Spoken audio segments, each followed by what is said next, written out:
मटण रस्सा रेसिपी. लागणारे साहित्य: मटण, कांदा, टोमॅटो, आलं लसूण पेस्ट, हळद, तिखट, धनेपूड, गरम मसाला, सुके नारळ, खसखस, जिरं, दालचिनी, लवंग, तेल, मीठ. रस्सा मसाला: सुके नारळ, खसखस, जिरं, काळी मिरी, दालचिनी, लवंग परतून वाटून घ्या. कुकरमध्ये तेल गरम करून त्यात कांदा, आलं लसूण पेस्ट घालून परतून घेऊ.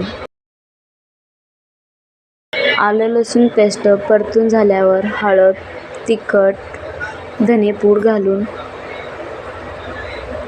परतून घेऊ.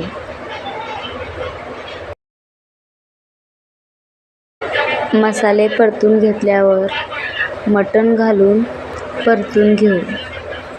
टोमॅटो घालून घेऊ.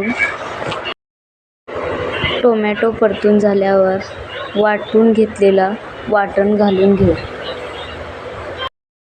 एकसंग होईपर्यंत मिक्स करून घेऊ. गरम मसाला आणि मीठ घालून घेऊ. परतून घेऊ. गरजेनुसार पाणी घालून घेऊ. पाणी घालून कुकरच्या 4 ते 5 शिट्ट्या काढून घेऊ. कशी वाटली मटण रस्सा रेसिपी?